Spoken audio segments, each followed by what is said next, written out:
نہیں وہ مسنگ نہیں ہے, وہ رول جو بنے اس میں کور کیا ہے, اور یونین کونسل جو ہے اس پر جو بھی کمیونٹی کا وہ بندہ جو پہلے اس کی پریکٹس میں رہا ہو, جس کا ایکسپیرینس ہو, وہ ایفیڈیوٹ دے گا کہ اتنے سالوں سے میں اس پریکٹس میں ہوں اور مجھے وہ سارا جو دھرمی طریقہ کار ہے وہ آتا ہے. تو وہ جو ہے وہ یونین کونسل کو اپلیکیشن دے گا اور یونین کونسل ان کو رجسٹر کرے گی. اور اس کے ساتھ وہ بھی جیسے نکاح نامہ ہوتا ہے مسلمانوں میں, اسے ان کی شادی رجسٹریشن میں, اسی طرح ان کا بھی شادی پتر جو ہے وہ ویواہ پتر دیا گیا ہے. تو وہ اس کا ہم نے سندھی, اردو اور انگریزی 3 ترجمے اور سارا کچھ ہم نے یونین کونسل لیول تک پہنچایا ہے, اور پورے لاز اور رولز اس کی بھی اس کی بھی ٹرانسلیشن چل رہی ہے. تو وہ اس میں سارا کورڈ ہے, اور وہ جو آپ کہہ رہے ہیں رجسٹریشن وہ یونین کونسل کرے گا. اس پہ جو اپلائی کرے گا, جو یونین کونسل میں اپلائی کرے گا کہ میں کمیونٹی میں اس علاقے میں ہوں, تو وہ اس کو رجسٹر کر دے. اب ہمارے جو لاسٹ جو لا ہے وہ ہے Sindh domestic violence prevention and protection act 2013, اور یہ بھی لا ایک ایسا ہی وینری لا ہے. میڈم شہلا صاحبہ اس پہ بات تو کرے گی, مگر اس لا کی ایک خوبی جو میں نے کمپیریٹیولی دیکھا ہے کہ یہ نہ فقط وائلنس اگینسٹ وومین کو کور کرتا ہے, جو آج کے دن کے حوالے سے انکلوسیو سوسائٹی ہے, اس میں چاہے بچہ ہو, ایلڈرلی ہو, ڈسیبلڈ ہو, ایون ٹرانسجینڈر ہو, کوئی بھی شخص جو ڈومیسٹک ریلیشن شپ میں ہوگا یہ لا کی جورسڈکشن اس کو کور کرتی ہے. تو no person better than madam Sheila. تو میڈم آپ اس کے لا کے سیلینٹ فیچر کچھ شیئر کریں.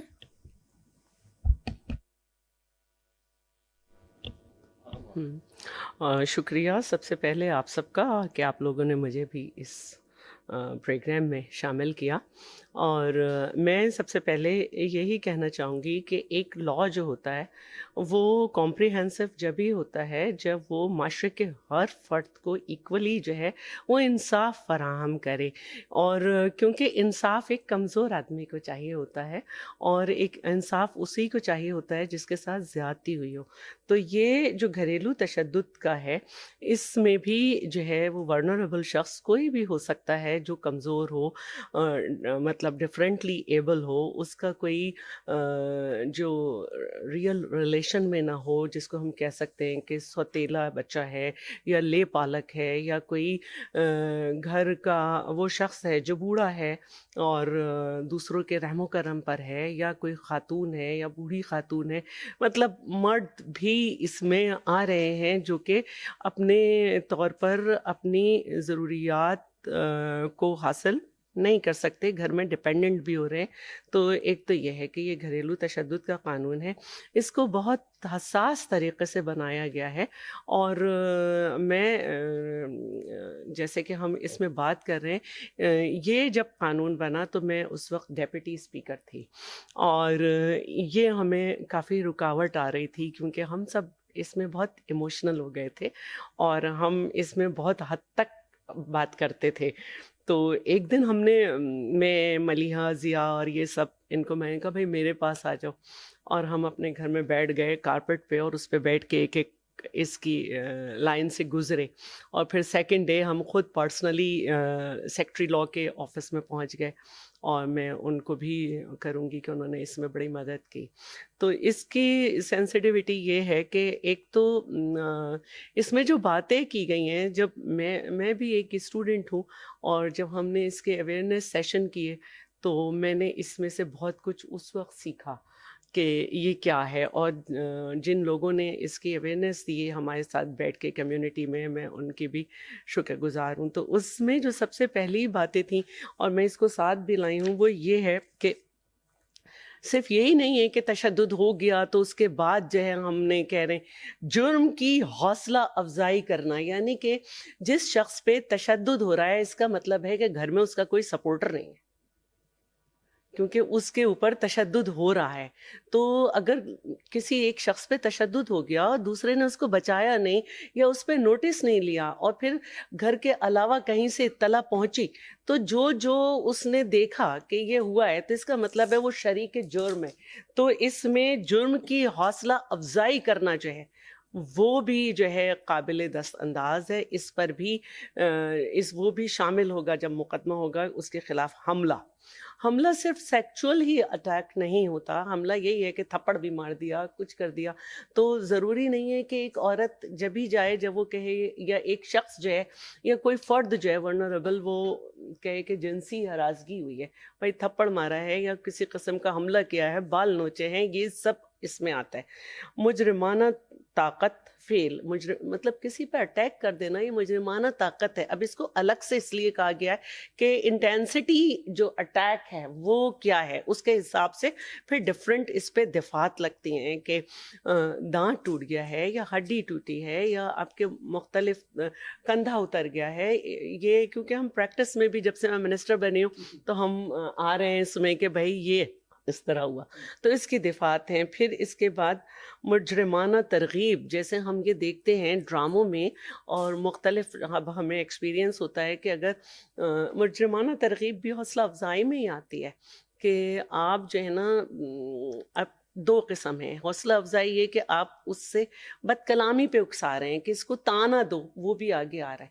اور ایک ہے مجرمانہ ترغیب کے مارو, تو یہ دونوں کو الگ الگ اس میں ڈیفائن کیا گیا ہے. پھر جذباتی, نفسیاتی اور زبانی تشدد کی بھی انٹینسٹی کی گئی ہے. جذباتی میں اس کو آگے بھی ایکسپلین کرا جائے گا کہ فرض کریں کہ اگر کوئی ڈفرینٹلی ایبل ہے تو اس کو اس بات کا تانا دینا کہ تم نہیں ہو سکتے. اگر کوئی خاتون ہے تو اس کو یہ کہنا کہ تم بانجھ ہو, یا یہ کہ تمہارا جہیز کم تھا, یا یہ کہ اگر ماں ہے یا فرض کریں تو بیٹا بھی ماں کو یہ کہہ سکتا ہے کہ تم نے ہمارے لیے کیا کیا تھا. تو اس کو اس حد تک بھی لے جانا کہ ایک تو اس کو ڈیمورلائز کرنا, پھر اس کی ایک حد یہ ہے کہ وہ شخص اپنے طور پہ ریئیکشن میں اپنے آپ کو نقصان پہنچا لے. تو اس کی بھی انٹینسٹی کو میئر کیا گیا ہے. اور یہ زیادتی کے شکار فرد کی خلوت, آزادی, ساکھ اور تحفظ میں مناسب انداز میں مداخلت. اب ایک شخص جو ہے وہ زیادتی کا شکار بھی ہو گیا, آپ کی زیادتی کا شکار ہو رہا ہے, اب آپ اس کو ٹارچر کریں, رو کیوں رہے ہو, یہ کیوں کر رہے ہو. تو یہ تو اس کے ہم یہ والی باتیں کر رہے ہیں, توہین, طنز. اب دوسری بات آ جاتی ہے, یہ تو آپ کا ہے کہ ہو رہا ہے. ایک ہے کہ آپ کو دھمکی دی جا رہی ہے, یہ بڑی اہم بات ہے. اس میں یہاں تک ہے کہ گھورنا. اب گھورنے سے تصور یہ ہے کہ کوئی گھر کے باہر گھورتا ہے, لیکن اس میں جب یہ کہا جا رہا ہے کہ گھور کے دھمکی دینا, یعنی کہ کوئی جو ورنریبل شخص ہے, اس کو جو طاقتور شخص ہے, انفلوئنشل شخص ہے, امپاورڈ شخص ہے, اس کو گھور کے دھمکی دے کے یہ بات کسی کے سامنے ظاہر نہ ہو, تم بولو نہیں. گھورنا. پھر یہ ہے کہ کسی ایسی جگہ لے جا کے دھمکی دینا کہ جہاں کوئی نہ ہو.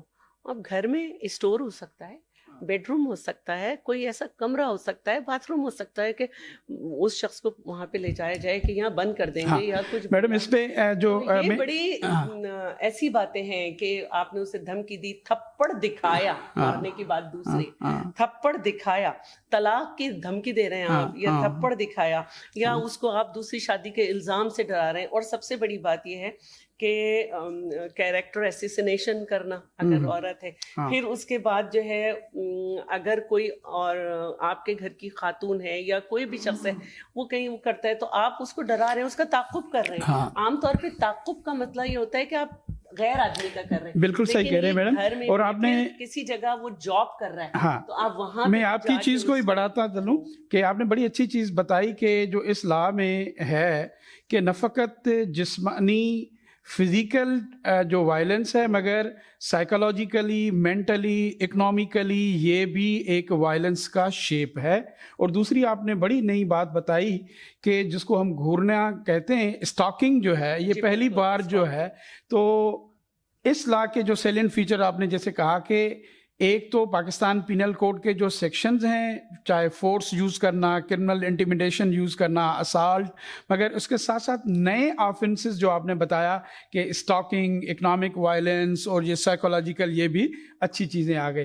میڈم اس کے ساتھ اس میں جو ہم جب اس کا سیکشن 5 سے ڈیفائن کرتا ہے آفنسز کو اور ان کی چیزوں کو, تو اس میں ایک یہ بھی چیز جب ہم اس کو آگے میں آپ سے بعد میں سوال میں آؤں گا, مگر پہلے مجھے یہ گائیڈ کریں کہ ابھی بھی ہمارے ہاں زیادہ تر تشدد وہ سمجھا جاتا ہے جو جسمانی ہوتا ہے، اور یہ جو آپ کہہ رہی ہیں کہ اکنامیکلی ہو یا ادر چیزوں کو ہو، اور اس کی جو کاگنیزنس ہے پولیس کی لیول پہ وہ ابھی بھی کم ہے، اور اس لا میں ایک چیز کلیئر جو تھی وہ کاگنیزبل نہیں قرار دیا گیا. تو آپ اس چیز کو کیسے دیکھ رہی ہیں؟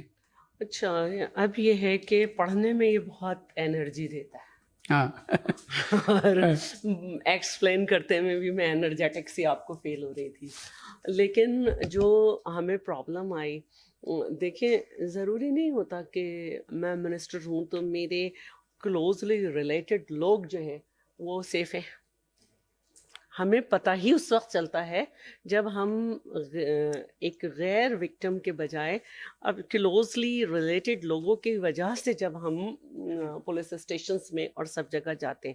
پہلی بات تو یہ کہ اب یہ 2013 سے 2020 ہو گیا، لیکن ہمارے ہاں جو ہے اس کے ریلیٹڈ لوگوں کو FIR درج کرنی نہیں آتی.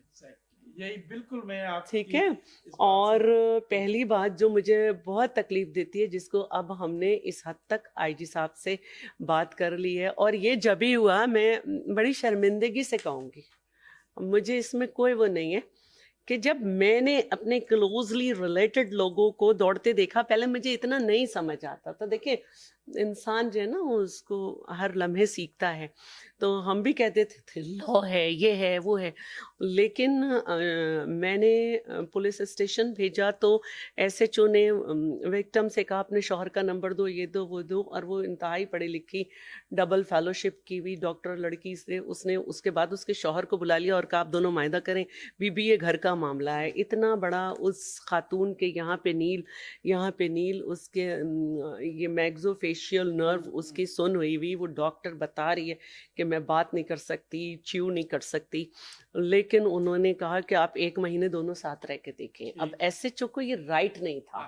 تو بس یہی آپ نے یہاں پہ ہمیں بڑی کلچرل نارمس جو ہیں وہ بہت ہی اسٹرانگ ہیں. پھر ہم نے IG صاحب سے بات کی. اب ایک ایسا ہاتھ کے ہاتھ بتا رہی ہوں، ایک ایسا فارم جو ہے وہ بن رہا ہے کہ خاتون جائے گی، پولیس SHO وغیرہ اس سے کچھ نہیں کہیں گے کہ جی آپ اپنے میاں کو بلائیں، گھر کا معاملہ ہے، اس کے ماں باپ کو بھی بلا لیں گے، لڑکی کے ماں باپ کو بھی یہ ان کا رائٹ نہیں ہے. اس فارم کے حساب سے وہ فل کرے گی اس کو دیکھتے ہوئے، اور خود بخود ایک FIR لانچ ہو جائے گی. یہ پروسیس میں ہے، جو گورنمنٹ آف سندھ میں جو ہے پولیس ڈپارٹمنٹ اور ویمن ڈیولپمنٹ ڈپارٹمنٹ مل کے یہ کر رہا ہے. لیکن ایک بدقسمتی ہماری یہ بھی ہے کہ ہمارے ہاں ہر خاتون جو ہے وہ فائنینشلی امپاورڈ نہیں ہے. ابھی بھی جس کیس کو پرٹیکولر کیس کو میں نے ڈسکس کیا، اس میں بھی یہ ہے کہ کیونکہ وہ خاتون خود فائنینشلی امپاورڈ ہے تو وہ اس نے ایک اسٹینڈ کیا. لیکن جو باقی مرحلے ہیں کہ بچے چھین لینا، پھر ایک کے بعد ایک حسب معمول شادی کا 20واں 21واں سال ہے، آپ اس کو مسٹریس ڈکلیئر کر دیں، آپ اس کی کیریکٹر اسیسینیشن کر رہے ہیں، اس سب سے گزرتے گزرتے تشدد تو پیچھے رہ گیا. ٹھیک ہے میم، بچے بھی چھن گئے. اور اس پہ ہم چیلنجز پہ آئیں گے، ہم آپ اس سے لاسٹ فیز میں آئیں گے. میڈم انیس صاحبہ، آپ نے بالکل کہا کہ لا کے سیلینٹ فیچرز ہیں، مگر اصل بات ہے جن لوگوں کے لیے بنایا جاتا ہے لا، تو ان کو یہ فائدہ پہنچتا ہے یا نہیں پہنچتا ہے.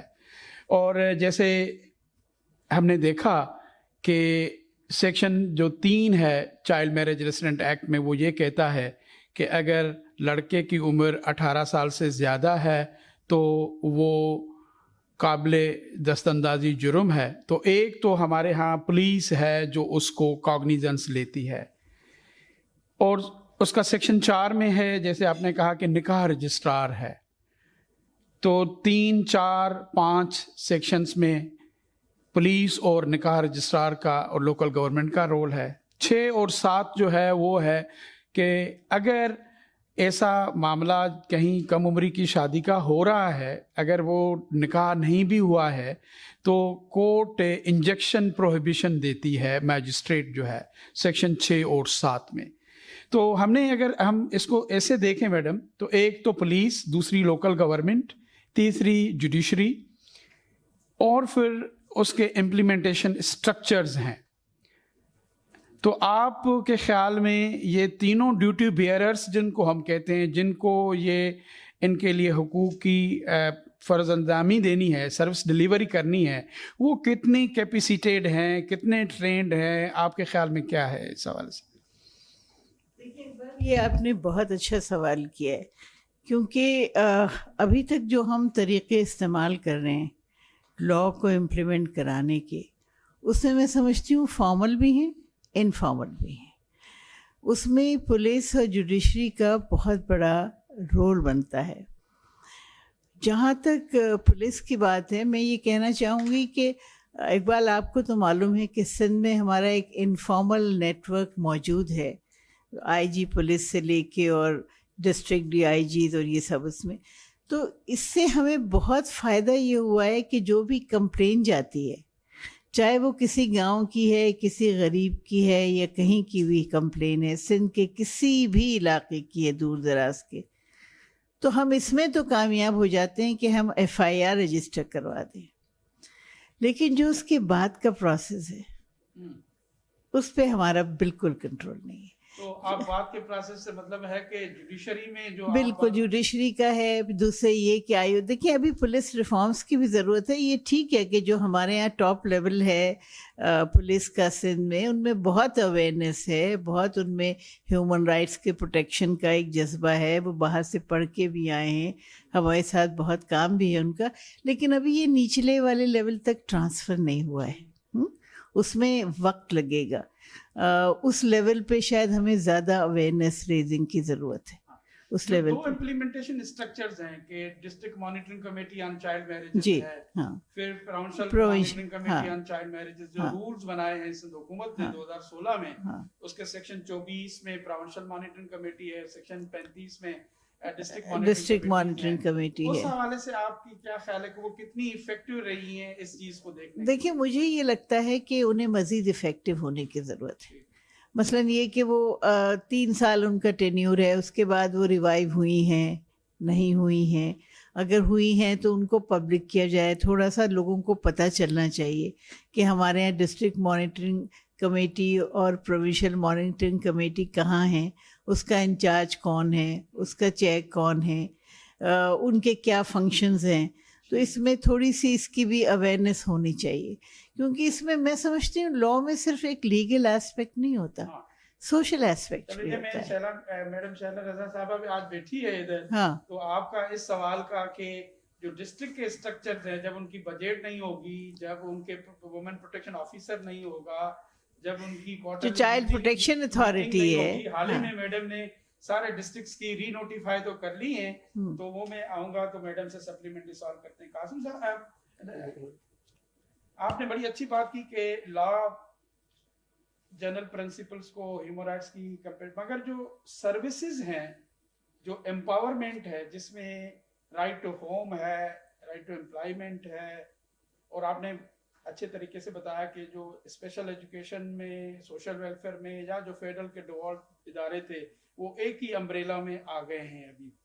مگر ابھی بھی ہم دیکھ رہے ہیں کہ تعلیم کے علاوہ جو پولیٹیکل رائٹس ہیں person with different able bodies کے، چاہے وہ ایکسیس ٹو جسٹس ہوں، چاہے ایکسیس ٹو ان کے ایجوکیشن ہو، چاہے ایکسیس ٹو پولیٹیکل پارٹیسپیشن ہو، اس حوالے سے آپ کے یہاں بھی 2 اوور سینگ اسٹرکچرز ہیں، ایک کاؤنسل ہے، دوسری اتھارٹی ہے. تو آپ کائنڈلی ہمیں انلائٹن کریں کہ کیا ہو رہا ہے اس کی امپلیمنٹیشن کے حوالے سے. کافی اچھا سوال ہے، کیونکہ being a political person my self, تو میں آلدو ایک بہت بڑا فقدان ہمارے پاس یہ ہے کہ انفارچونیٹلی لاسٹ سینسس میں جو ڈسیبلٹی والا جو سوال تھا، اس کا جو کمپوننٹ ہے وہ ریموو کیا گیا، اور اس کی وجہ سے وی ڈونٹ نو کہ ہمارے پاس ڈفرینٹلی ایبل لوگ ہیں کتنے آخر پاکستان میں یا سندھ کے صوبے میں. تو that's a constant struggle for us. لیکن given all the studies and all the research that's been done, میں یہ بہت کانفیڈنٹلی کہہ سکتا ہوں کہ it's a huge number. مطلب کہ ہماری 10% 12% پاپولیشن کے قریب ہمارے پاس ڈفرینٹلی ایبلڈ ہو سکتے ہیں. And being a political person I really think that political parties also need to capitalize on this and start engaging with different organizations and differently abled people to get them on board so that they can sort of address their political issues through their elected representatives. تو وہ بہت زیادہ ضروری ہے. اب اسی میں آپ نے بات کی کہ اس کے علاوہ آپ نے بات کی کہ کاؤنسل اور اتھارٹی یہ دو چیزیں بالکل ہمارے قانون میں ہیں. کاؤنسل کا as I see it the main role is تاکہ ہم پبلک پرائیویٹ پارٹنرشپ کو زیادہ اسٹرینتھن کر سکیں اور کچھ لانگ ٹرم ایسی چیزیں کر سکیں جو وہ کاؤنسل دیکھ سکے. چاہے ڈفرینٹ ایڈوائزرز ہوتے ہیں, منسٹرز ہوتے ہیں, چیزیں چینج ہوتی ہیں, بیوروکریٹس چینج ہوتے ہیں, and instead of everybody coming in with their own concepts, council will give it some sort of long term sort of vision and mission to the department. تو public private جو private ادارے ہیں, D P Os ہیں, N G Os ہیں, ان کے کافی سارے لوگ on board ہیں, ڈفرینٹ ڈپارٹمنٹس کے لوگ اس میں آن بورڈ ہیں, تاکہ کچھ ideas out of the box ideas جو ہم کو پرائیویٹ سیکٹر سے ملتے ہیں ان کو لے کے ہم اپنے ڈپارٹمنٹ کی, اپنے صوبے کی مختلف ڈپارٹمنٹس کی کیپیسٹی بلڈنگ کر سکیں, تاکہ وہ اویئرنیس دے سکیں ڈفرینٹلی ایبل لوگوں کے بارے میں. چاہے وہ امپلائمنٹ کی بات ہو, فار ایگزامپل بار بار یہ سوال ہوتا ہے کہ ٹھیک ہے کسی آدمی کو آپ نے نوکری تو دے دی, لیکن is he well suited for that job, is the environment present where he can actually go ahead and perform his duties. تو وہ اکثر نہیں ہوتا. So I think this would be a good place for everyone to come up with some ideas together تاکہ ہم ایک sustainable sort of employee. Sorry, میں کہیں دیکھیں جیسے لا میں ہی اٹ سیلف یہ ہے کہ ہم پازیٹیو افرمیٹیو میئرز لیں گے, تو کبھی کبھی ہم جنرل سوسائٹی میں ان کی کیپیبلٹی کو اور پرسنس سے میئر نہیں بھی کر سکتے ہیں. تو بالکل آپ بات صحیح کریں کہ امپلائر وہ اپنے کانٹیکسٹ میں ہی دیکھتا ہے, وہ اپنی سسٹینیبلٹی, اپنا پروفٹ دیکھتا ہے, مگر ایز اے جب افرمیٹیو میئرز ہم لیتے ہیں تو اسٹیٹ کو جو سوشل پروٹیکشن والا میٹر ہے, تو میں وہی آپ سے معلوم کرنا چاہوں گا کہ اب سندھ حکومت کی بھی جو بھی میئرز ہیں اس پروگرام میں persons with different able bodies کی انٹیگریشن ان کی پروگراموں میں کتنی ہے. آپ پرائیویٹ پروگرامس کی بات کریں, میں گورنمنٹ کے پروگرام, اب فار ایگزامپل اگین امپلائمنٹ کی بات کریں کہ ہمارے پاس مختلف ڈپارٹمنٹس میں جو جابس کی ایڈورٹیزمنٹس ہوتی ہیں اس میں کافی لوگ اپلائی کرتے ہیں, لیکن ابھی recently, and it's a very unfortunate example, لیکن اس مثال کو ہم کو بار بار دینا پڑے گا اور ساروں کو دکھانا پڑے گا تاکہ ہم یہ غلطیاں دوبارہ نہ کریں. ایک بلائنڈ آدمی کو ڈسپیچ رائڈر کی جاب دی گئی نا, اس کو آفر آرڈر دی گیا.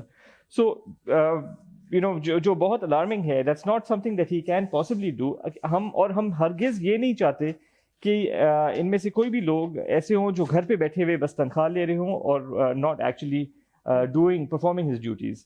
سو we want to create those environments, اور اس کی وجہ سے ڈی پی ڈی جو بھی ابھی فار ایگزامپل انٹرویوز ہوتے ہیں تو اس میں ایک اپنا ریپرزینٹیو دیتا ہے جو either from the department or from a disabled people's organization, جو بیٹھ کے both sides check کر سکے کہ if the candidate is right for the job and if the environment is right for this candidate. ٹھیک. ویر صاحب, آپ نے because you had the human rights department اور آپ نے ایک بڑی ایفرٹ بھی کی ہے کہ ہیومن رائٹس کی پروونشل ایک ویجیلنس کمیٹی بھی بنائی ہے. سندھ ہندو میرج ایکٹ کی ایڈمنسٹریٹو ڈپارٹمنٹ ہے مائنارٹی افیئرس ڈپارٹمنٹ, اور یہ لا جو ہے نو ڈاؤٹ اس میں جیسے چائلڈ میرج میں کراس کٹنگ لوکل گورنمنٹ بھی ہے میرج رجسٹریشن کا, اور زیادہ تر اس میں آفینسز کی نہیں ہے مگر کورٹس کا سسٹم ہے, فیملی کورٹس ہے ڈائیورس کے ریلیٹڈ.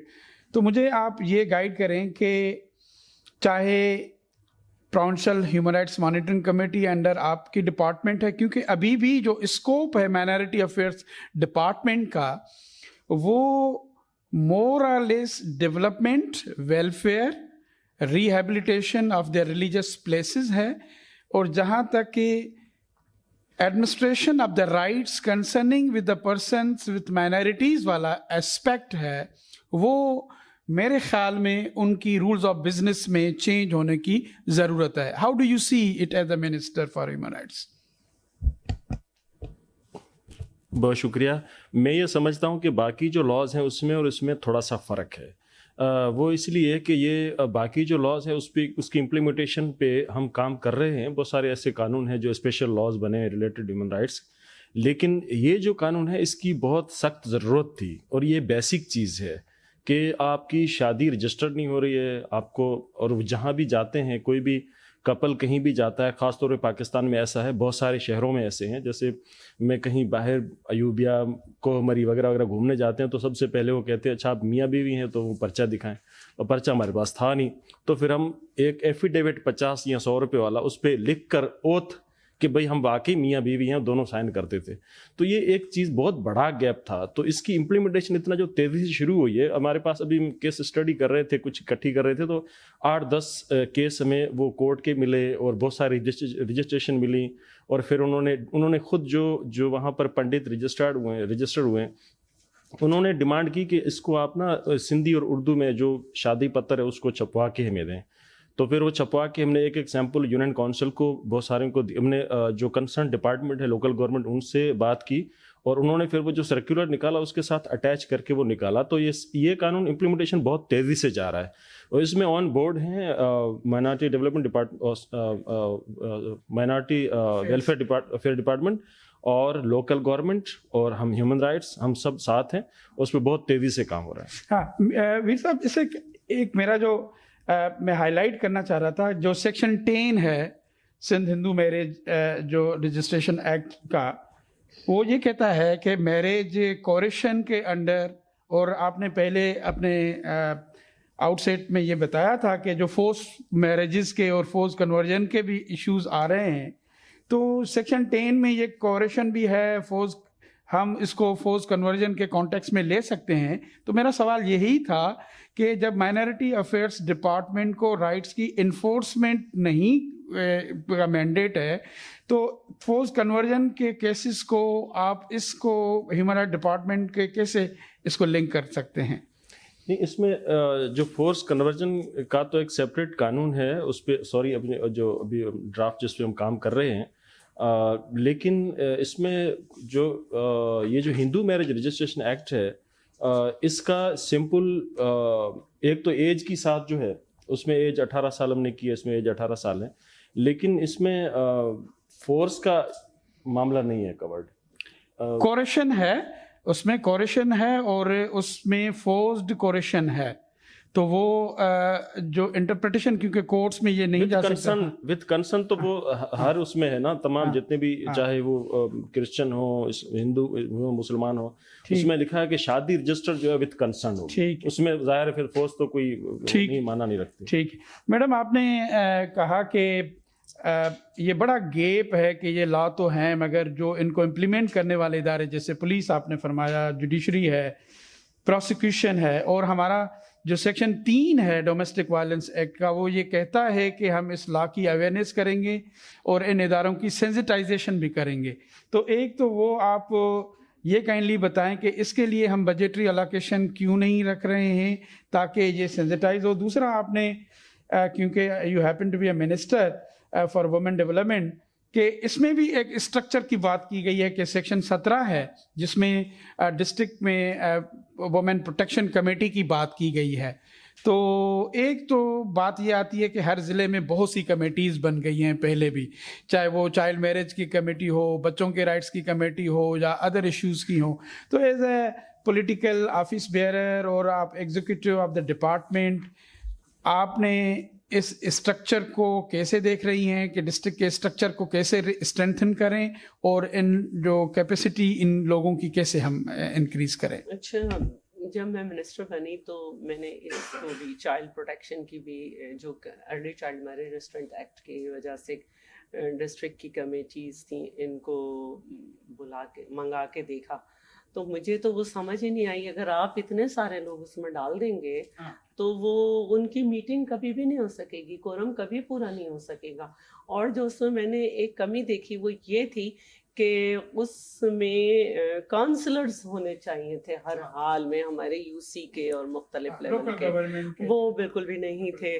تو اور جب ان میں سے میں نے کمیٹی میں کچھ نامز تھے، جیسے کچھ لوگوں کے نام تھے، تو جو آفیسر ہے وہ تو ظاہر ہے کہ آپ اس تک پہنچ جائیں گے کہ ڈسٹرکٹ ہیلتھ آفیسر ہے یا کوئی ہے، لیکن جیسے کوئی ایکٹیوسٹ تھا، سوشل ایکٹیوسٹ، تو اس کا صرف نام لکھا ہوا تھا، اس کے نمبر تک مینشن نہیں تھے. اور اگر آپ 21-22 لوگ، تو وہ میں سمجھ نہیں آیا. لیکن آپ کو ہر چیز میں آہستہ آہستہ کرنا پڑتا ہے. اور پھر جیسے کہ میں نے کہا کہ ہر چیز کی اہمیت، جب ہمارے پاس بہت سارے ڈومیسٹک وائلنس کے بھی کیس آئے تو ہمارے پاس ڈسٹرکٹ کی کمیٹی آن پیپر تھی، لیکن ہمیں وہ کہیں بھی نہیں نظر آ رہی تھی، اور ایون ڈی سی کو نہیں معلوم تھا. پھر ہمارے ہاں ایک سلسلہ ہوتا ہے کہ جب ہم ایک ڈی سی تک، ایک ایس ایس پی تک سب چیزیں کر لیتے ہیں، تو اس کے بعد جو ہے پتہ چلتا ہے کہ ڈی سی اور ایس ایس پی کو بھی معلوم نہیں ہوتا کہ جی وہ کس چیز کو ہیڈ کر رہے ہیں. اور اچھا اگر کوئی ایسا قانون ہے تو اس میں ان کا کیا رول ہے. تو یہ ہمارے لیے بڑا مسئلہ ہے کہ ہم 29-30 اب تو ڈی سی ہو جائیں گے کہ بھائی ہر 30 ڈی سی کو ہم یہ سمجھائیں، پھر یہ بتائیں، پھر یہ کریں.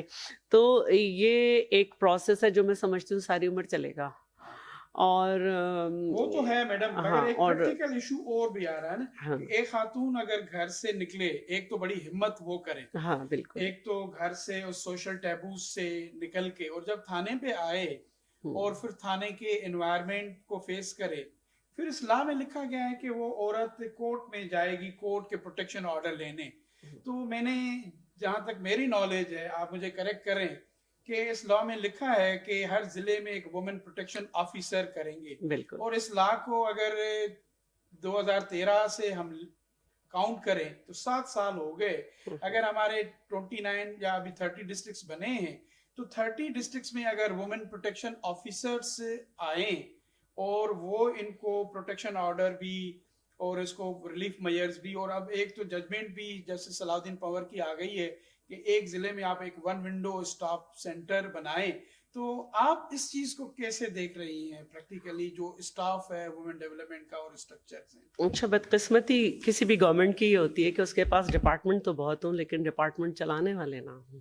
اور اس سے بھی بڑی بدقسمتی یہ ہوتی ہے کہ آپ کے ویل ہو لیکن آپ لوگ اپوائنٹ نہ کر سکے، اور 5 سال آپ کو پتہ ہے کہ ہم جابس نہیں دے سکے کیونکہ یہ ایک کورٹ آرڈر تھا اور بڑی پابندی لگ گئی تھی. ورنہ آفٹر ڈیوالوشن کوشش یہ تھی کہ اس ڈپارٹمنٹ کو کھڑا کر سکیں. تو اب یہ شروع ہو گیا ہے ریکروٹمنٹ کا سلسلہ، اور انشاءاللہ آفٹر کووڈ اور ڈیورنگ دا کووڈ بھی ہم نے اس پہ کافی کام کر لیا ہے. آپ کے نالج میں نگینہ ڈھکن کیس کی وجہ سے ہم سب سے پہلے میں نے آتے ہی یہ شور مچایا تھا کہ رولز آف بزنس میں تبدیلی لائی جائے. دارالامان بھی ہمارے پاس نہیں ہے، وہ دوسروں کے پاس پڑے ہیں، ہم ویمن ڈیولپمنٹ ڈپارٹمنٹ بس شور مچائے جائیں. تو وہ بھی ہمیں تقریباً آرڈر ہو گیا ہے. اور جو ایک بات اگر آپ مجھے ذرا سی اجازت دیں، دیکھیں اس میں یہ ہے کہ اگر کوئی پڑوسی، کوئی جاننے والا جس کی نالج میں یہ آ گیا ہے، وہ بھی مدد کر سکتا ہے. مثال کے طور پر میری نیس کا فرینڈ جو ہے وہ مجھے اطلاع دے رہا ہے کہ کل اس نے مجھے بتایا کہ میر پور خاص میں جو ہے ایک اس طرح کا مسئلہ ہے، تو ہم آج پہنچ گئے. تو یہ بڑی اہم چیزیں. لیکن اس کے بعد جو ہمیں مسئلہ آ رہا ہے وہ یہ آ رہا ہے کہ پولیس کو بھی ہم چیخ کے آئی جی تک پہنچ کے اور کسی نہ کسی طرح کر کے قابو میں لے آتے ہیں. اب جوڈیشری میں ہم کیا کریں؟ وہاں پہ جو ہمیں بہت پرابلم آ رہی ہے کہ اگر کسی کا ایم ایل کٹ گئی ہے اور ایف آئی آر ہو گئی ہے تو پولیس اگلے دن ملزم کو پیش کرنے چلی جائے گی اس کی ساتھی بن کے. وکٹم کے ساتھ کوئی ڈاکٹر کے بھی نہیں جائے گا کہ اس کا ود ان ٹائم جو ہے سارا ایم ایل وغیرہ کرا لے. اور جج جو ہے وہ کہے گا ایم ایل کی رپورٹ میں دیر کیوں ہوئی، اور مختلف یا تو 63 CRPC کر دے گا، اور وہ یہ نہیں کہے گا کہ لڑکی پیش کیوں یا خاتون یا جو بھی وکٹم ہے وہ پیش کیوں نہیں ہوا.